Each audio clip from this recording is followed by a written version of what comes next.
Voilà donc pour ce qui est du programme, et nous enchaînons avec nos relations sur les écrits chers. Hier, nous avions montré la transition qu'il y a entre ce qui a motivé le départ des disciples à Sarsara au nom de cet amour incommensurable pour le cher, mais cet amour qui est un critère déterminant par rapport au statut de mouride et de mouride sincère. Parce que véritablement, cette appellation, cet état d'âme de mouride sincère, de mouride sadiq, pour dire le nom tel qu'on l'appelle dans nos journées, dans nos matinées, c'est le nom le plus glorieux, n'est-ce pas, le plus apaisant que le disciple, n'est-ce pas, peut se voir appeler. Et ce sont des noms, ce sont des appellations qui remplissent nos journées et qui remplissent nos soirées. L'appellation de Mourid Sadiq, puisque c'est l'aspiration du disciple. Donc le cheikh nous avait montré que c'est une chose qui est une faveur incommensurable, et il a pris soin de le définir, de montrer les critères qui nous confèrent ce statut et cet état d'âme de Mourid sincère, de Mourid Sadiq. Et il avait composé Sifatou Sadiq al-Mourid, qui est un poème de 4 vers, pas très long, mais qui est surchargé d'enseignements.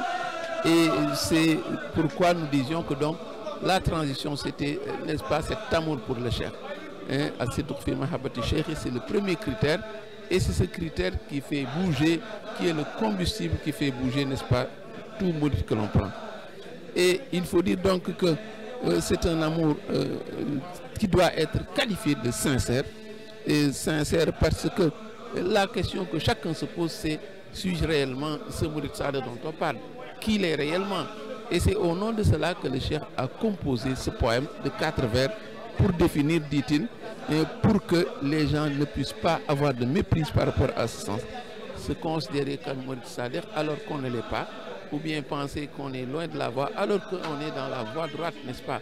Donc c'est pourquoi le cheikh a pris le parti, n'est-ce pas, de nous convoquer, de nous composer ce poème, et pour satisfaire cette préoccupation, pour éclairer la lanterne des uns et des autres. Le cheikh a donc théorisé ces critères. Nous avons nommé le premier, c'est le critère de l'amour sincère. Et c'est un critère qui s'invite souvent dans les tentatives de définition de ce qu'est le mourid sincère. On se rappelle que quand il disait Touba li abdul mouridin sadiq lahumu bi khidmatin aw bi hubbin, avait-il dit, par le travail, mais également par l'amour. L'amour sincère vient toujours s'inviter dans les critères d'appréciation du mourid sincère. Et c'est pourquoi le cheikh, n'est-ce pas, l'a convoqué. C'est le premier critère, la sincérité dans l'amour du maître spirituel. Le premier palier, donc, c'est un critère, n'est-ce pas, incontournable. Et le cheikh lui-même a donné le ton. Lui-même a donné le ton parce que il avait dit que cet amour pour le prophète a fait mourir en lui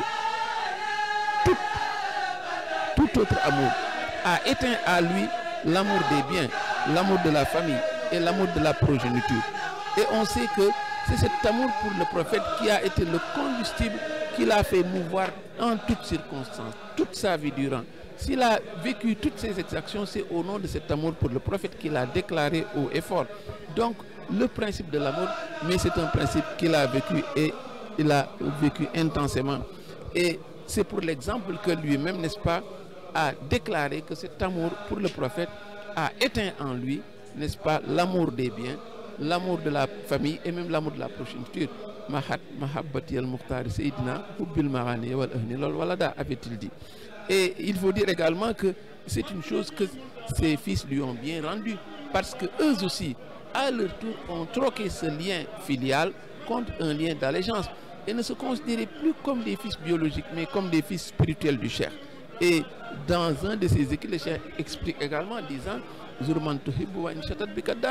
Donc quand l'amour est réel, mais c'est un amour qui nous fait braver toutes les contraintes, toutes les difficultés. Il disait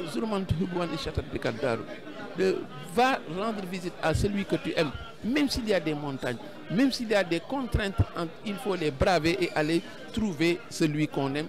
Toujours, n'est-ce pas, cet amour qui motive, qui nous pousse à soulever des montagnes. Le deuxième critère ou deuxième condition, c'est respecter scrupuleusement ses recommandations et éviter ses interdits. C'est également un critère qui permet d'identifier un mouride digne de ce nom, un aspirant sincère, mais c'est celui qui respecte scrupuleusement les recommandations et évite les interdits. Deuxième donc critère qui est incontournable, parce que le préalable de l'amour sincère, s'il est acquis, mais l'autre va couler de source, parce que l'on ne saurait poser des actes qui sont en porte-à-faux avec cet amour qu'on a déclaré. L'islam est ce chapelet de prescriptions, mais également une succession d'interdits. Mais quand l'amour est sincère, quand on est un disciple digne de ce nom, évidemment on doit respecter scrupuleusement ce que le cheikh recommande et éviter scrupuleusement ce que le cheikh interdit. Parce que son rôle, c'est un rôle de coach sur le plan spirituel. C'est un coach, n'est-ce pas, qui nous appelle la loi, qui nous rappelle la loi, qui nous balise le chemin, et qui nous, de sorte que ces prescriptions cadrent toujours avec celles d'Allah, mais ces interdits également cadrent toujours avec les interdits d'Allah. Et si aujourd'hui, l'exemple qu'on peut donner qui est le plus proche, dans les rapports conjugaux, si on demande le critère d'appréciation du mari digne de ce nom, mais c'est le mari qui craint Dieu, parce que dans les rapports conjugaux également, mais c'est un rappel de ces principes à l'épouse, un rappel de ce que Allah recommande de faire, mais un rappel également de ce que Allah interdit de faire. C'est pour dire donc, c'est la loi qui est valable en toutes circonstances dans nos rapports. Le troisième critère, n'est-ce pas, c'est arrêter de diverger, de tergiverser ou de remettre en cause le maître spirituel. Oui, parce que c'est également un critère qui coule de source, parce que quand on a déclaré sa fidélité à son maître spirituel, mais on doit également le suivre pas à pas. Et dans un autre enseignement, le cheikh convoque une image encore plus forte quand il dit quand il dit que envers le maître spirituel, on doit être comme un mort entre les mains de celui qui le lave. Donc cela veut dire que c'est une image terrible, une image forte, mais une image très suggestive. Quand on est entre les mains de son maître spirituel comme un mort entre les mains d'un laveur, évidemment il n'y a pas de place pour tergiverser ou bien pour hésiter sur ce qu'il nous recommande de faire. Et il faut rappeler également que Allah a très tôt pris des dispositions, parce qu'il avait dit le jour du jugement, mais chacun viendra derrière son guide, parce qu'il avait très tôt dit choisissez un intermédiaire pour arriver à Dieu. Donc cet intermédiaire est incontournable et nécessaire, et si on l'a choisi, mais c'est pour lui obéir au doigt et à l'œil. Donc vous voyez, le musulman doit se le prendre pour dire qu'il sache qu'il sera apprécié à l'aune de la manière dont il a suivi ce guide, et ce guide digne de son nom. Le quatrième critère, préférer ce qu'il a choisi pour toi au lieu de ton propre choix, sans référer strictement donc à lui. Même une question de choix ne doit pas être de mise dans nos rapports avec le maître spirituel, parce que véritablement, mais c'est quelqu'un qui est dans une trajectoire ascendante, c'est quelqu'un qui va de confiance en confiance envers son maître spirituel, et finalement cela se termine par une extinction en lui.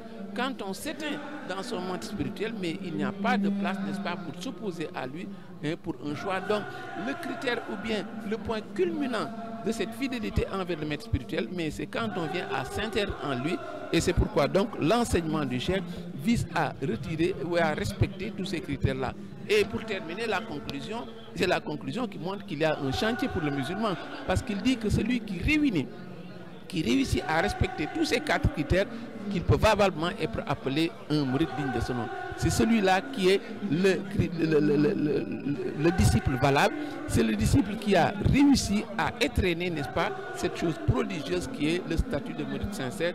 Donc il dit réunir tous les 4 critères, pas un, ni 2, ni 3, mais tous les 4 critères. Si on les réunit, on peut espérer avoir été un mouride digne de son nom.